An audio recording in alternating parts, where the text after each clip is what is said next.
ও বন্ধুরে, দুনিয়ার জমিনে আমার নবী বলে গিয়েছেন আনা খাতামান নবিয়্যিন লা নাবিয়্যা বাদা, আমি শেষ নবী, আমার পরে আর কোন নবী আসবে না। কিন্তু আমার আল্লাহ কুরআনুল কারীমের মধ্যে বলেন আল্লাযীনা আমানু ওয়া কানু ইয়াত্তাকুন, আল্লাহ কয় যারা ঈমান আনছে, ওয়া কানু ইয়াত্তাকুন, আমার আল্লাহ কয় ঈমান আনার পরে যারা আল্লাহরে ভয় করছে রে, আমার আল্লাহ কয় আমি আল্লাহ তাদেরকে ওলি বানায়া দিই। জবান খুলে বলুন আল্লাহু আকবার। ওলি কেডা বানা? কে বানা? আল্লাহ ওলি বানা। ওলিদের দরবারে গেলে লাভ না লস? জবান খুলে বলুন লাভ না লস? লাভ। কেন লাভ? কারণ হচ্ছে ওলিদের দরবারে রহমত আছে না? ইন্না রাহমাতাল্লাহি করিবুম মিনাল মুহসিনিন। আল্লাহ বলে নিশ্চয় রহমত তাদের কাছে আছে, রহমত তাদের কাছে যারা মুহসিন, যারা মুমিন, যারা আল্লাহর ওলি, তাদের কাছে আল্লাহর রহমত আছে। বলেন সুবহানাল্লাহ। আমার বাবাজিরা গভীর মনোযোগ, অল্প কিছুক্ষণ, বেশিক্ষণ সময় নয়। আমার আল্লাহ পাক রব্বুল আলামিন ওলি বানাইছে, তার বন্ধু বানাইছে। আমরা যারা ইবাদত করি আমরা হইলাম বান্দা। বান্দা যখন ইবাদত করে রে, রিয়াজত করতে করতে করতে করতে একটা সময় আমার আল্লাহ তারে বান্দা থেকে আমার আল্লাহ বন্ধু বানায় আনে। বলেন সুবহানাল্লাহ। কে বানা? কথা বলেন, কে বানা? আমার আল্লাহ কয় আমি আল্লাহ সৃষ্টি করেছি, ওয়ামা খালাকতুল জিন্না ওয়াল ইনসা ইল্লা লিয়াবুদুন। আল্লাহু আকবার বলেন। আমার আল্লাহ কয় মানুষ এবং জিন জাতিকে বানাইলাম শুধুমাত্র আমার ইবাদত করার জন্য। আল্লাহর ইবাদত যখন করবেন আমার আল্লাহ খুশি না বেজার? কথা কোন খুশি না বেজার? তাহলে আল্লাহর ইবাদত করবেন, তাহলে পীরের কাছে কি? আসলে পীরের কাছে আমাদের বাংলাদেশে কি কোনো নবী রাসূল আসছে? না। আল্লাহর ওলিরা এই বাংলার জমিনে আল্লাহর ওলিরা ইসলাম প্রচার করেছে। জবান খুলে বলুন আল্লাহু আকবার। ওলিদের কাছে বায়াত হবে যারা ওলি, হক্কানি ওলি। আমাদের দেশে কিন্তু এখন বর্তমানে পীরের অভাব নাই, অভাব নাই। পীর হইতে পারলে ব্যবসা মনে করে। কিন্তু আগের দিনে যারা ওলি ছিল, যারা হক ওলি ছিল, তারা কি টাকার চিন্তা করছে? সম্পদের চিন্তা করছে? না। তারা চিন্তা করছে মানুষদেরকে কিভাবে আল্লাহ এবং তার রাসূলের পথে আনা যায়। ঠিক কি না? কথা কোন ঠিক কি না? মুর্শিদ চান হয় না যে বদনাম, মাজিদ চান হয় না যে বদনাম, আল্লাহ রাসূল পাইতে আমি বায়াত হইলাম। মুর্শিদ চান হয় না যে বদনাম, বলেন দয়াল চান হয় না যে। এই আল্লাহর ওলিদের কাছে এই জন্য যাবেন, আল্লাহর ওলিদের কাছে গেলে আল্লাহ এবং রাসূলকে পাওয়া যায়। কথা কোন ঠিক কিনা? আওয়াজ দিয়ে কোন ঠিক কিনা? নামাজ দরকার আছে না নাই? রোজা দরকার আছে না নাই? আছে। আল্লাহর ওলিদের কাজই ছিল তারা আপনাকে তালিম দিবে, জিকির করাবে, আপনাকে রাস্তা দেখায় দিবে। মুর্শিদ শব্দের অর্থই হচ্ছে পথ প্রদর্শক। আপনাকে এমন একটা রাস্তা দেখাবে যে রাস্তায় গেলে আপনি আল্লাহ এবং রাসূলকে পাইবেন। সুবহানাল্লাহ। আমরা পাইতে চাই কি চাই না? কথা কোন চাই কি চাই না? এজন্য হক্কানি পীর দেখে আপনি মুরিদ হবেন, হক্কানি দরবার দেখে মুরিদ হবেন। হাসর ময়দানে 11টা দল হবে পীরের, এর মধ্যে 10টাই জাহান্নামে যাবে, একটা দল জান্নাতে যাবে। আপনাকে আল্লাহ জ্ঞান দান করেছে, এই জ্ঞান দিয়ে আপনি চিন্তা করবেন কে হক্কানি, কে ভণ্ডামি। যারা ভণ্ডামি করে তাদের সাথে আমাদের কোনো সম্পর্ক আছে? নাই। এই যে আল্লাহর ওলি মুফতি আব্দুল মাজিদ আমির রাহমাতুল্লাহ আলাইহি কত মানুষকে আল্লাহ রাস্তা, ভালো রাস্তা দেখাইছে, যে রাস্তায় গেলে আল্লাহ পাওয়া যায়। ঠিক কি না? আল্লাহর ওলিদের হাত আল্লাহর কুদরতি হাত, আল্লাহর ওলিদের চোখ আল্লাহর কুদরতি চোখ। জবান করে বলেন সুবহানাল্লাহ। আমার বাবাজিরা, বন্ধুরা রে, আল্লাহর ওলি আব্দুল কাদের জিলানী রাদিয়াল্লাহু তাআলা আনহু। আমার বাবাজিরা, এত বড় একজন ওলি ছিলেন। ওই ওলির কাছে একটা লোক গেলেন, যায়া ডাক দিয়া কই, বাবা রে, আমার একটা কন্যা সন্তান আছে, এই সন্তানটারে আমি বিবাহ দিতে চাই।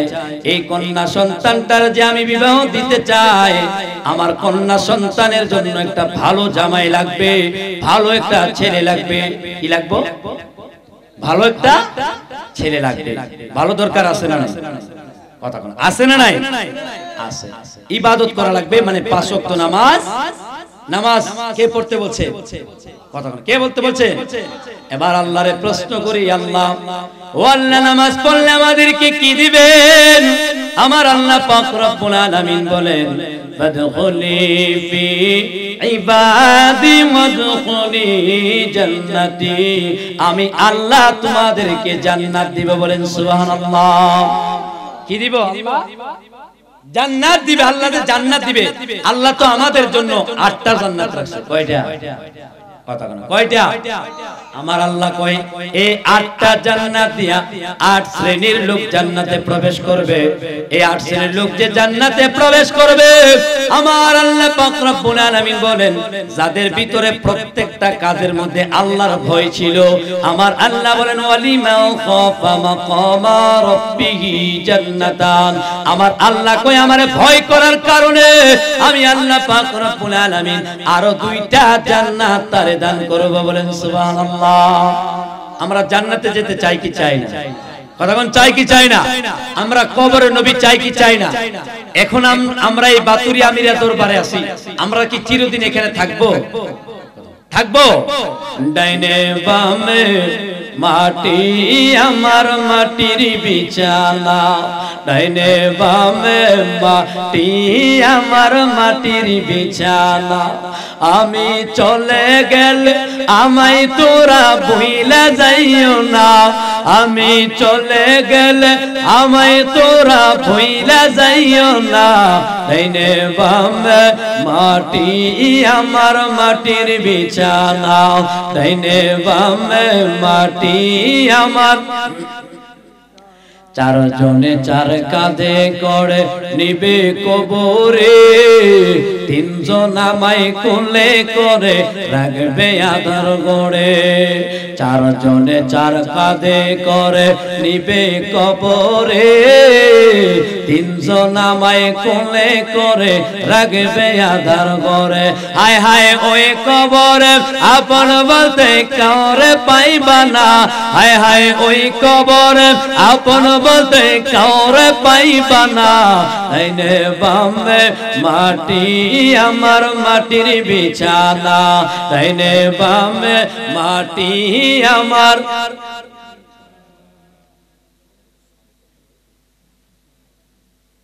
আমরা 5 ওয়াক্ত নামাজ চাই কি চাই না? কথা কোন চাই কি চাই না?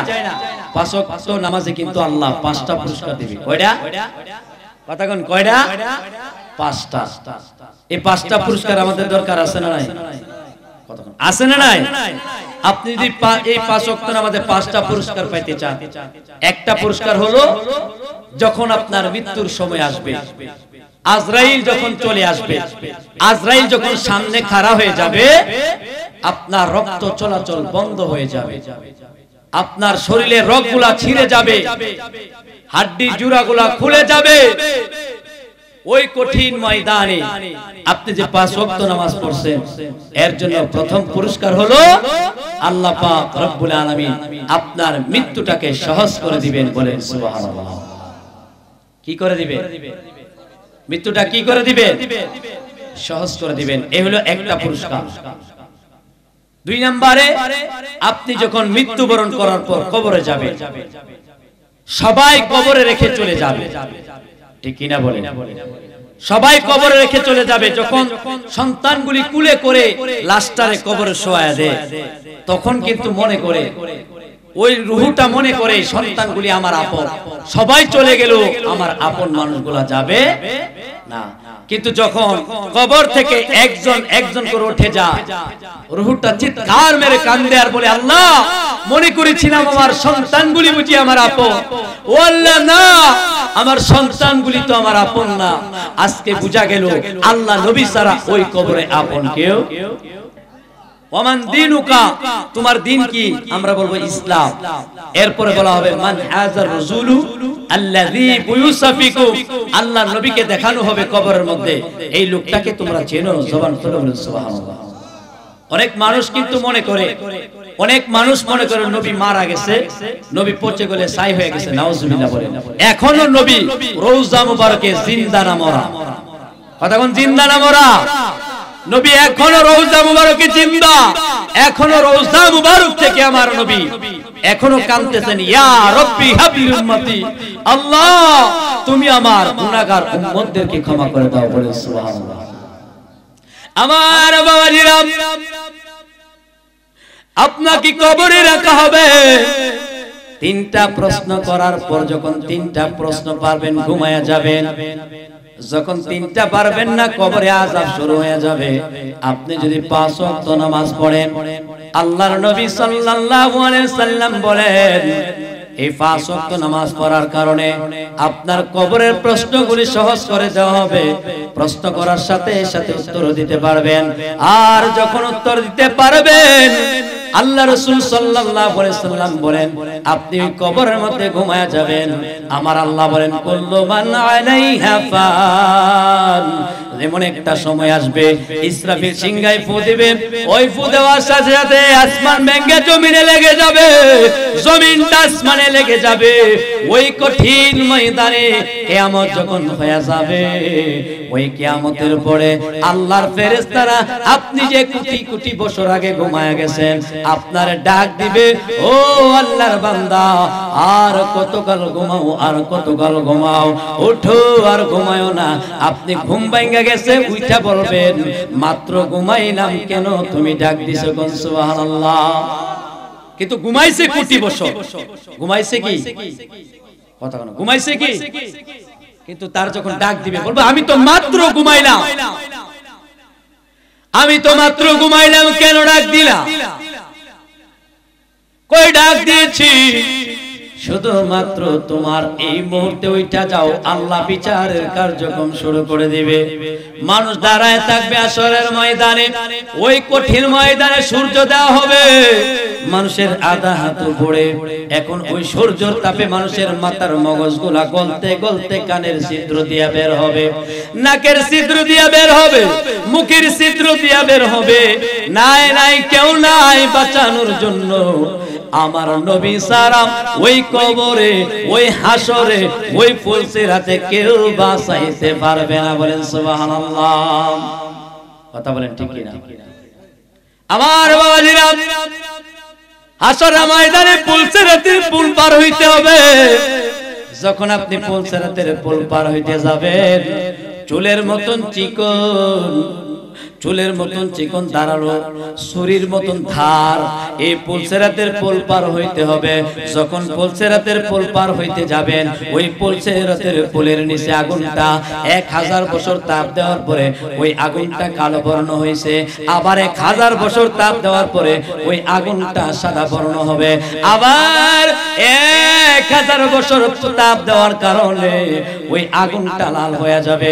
3000 বছর তাপ দেওয়ার পর ওই পুলসিরাতের পুল দিয়া মানুষ পার হইব।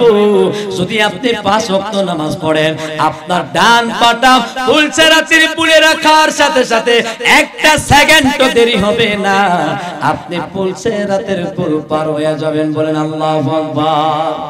নাই কোন বন্ধুগণ, নাই দরদি নাই, কঠিন দিনে আমার নবীজি বিনে, রোজ হাসরে কঠিন দিনে রব্বুল আলামিন ওয়াহিদুল কাহার বলিয়া সাজিবেন হাকিম, থাকিবে না দয়া মায়া স্নেহ মমতা, কেউ হবে না কারো জন্য জামিন দাতা।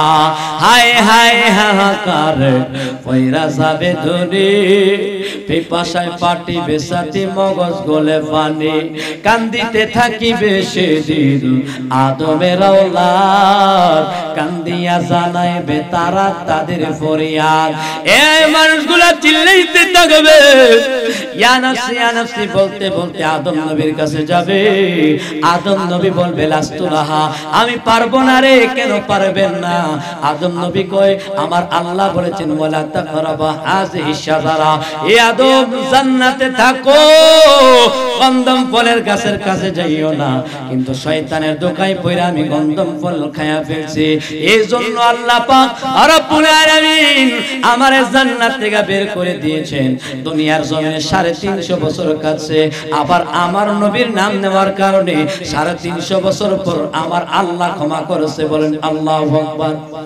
আমার বাবাজিরা ওই হাসরের ময়দানে আদম নবীও যখন পারবে না পাঠায়া দেওয়া হবে আর একটু সামনে পাঠায়া দেওয়া হবে এবার মুসা নবীর কাছে যাবে ডাক দিয়ে আমার মুসা নবী রে একটুখানি বাঁচান রোদের তাপ সহ্য হচ্ছে না ও মুসা পয়গম্বর একটুখানি বাঁচাও মুসা বলবে না পারবো না কয় কেন ওই দুনিয়ার জমিনে আমি আমার আল্লাহরে তুলপার ওইটা বলছিলাম রব্বি আরনি মাওলা তোমারে একটু দেখতে চাই আল্লাহ বলছিল লাং তারানি এ মুসা না দেখতে পারবা না এরপরও আমি মানি নাই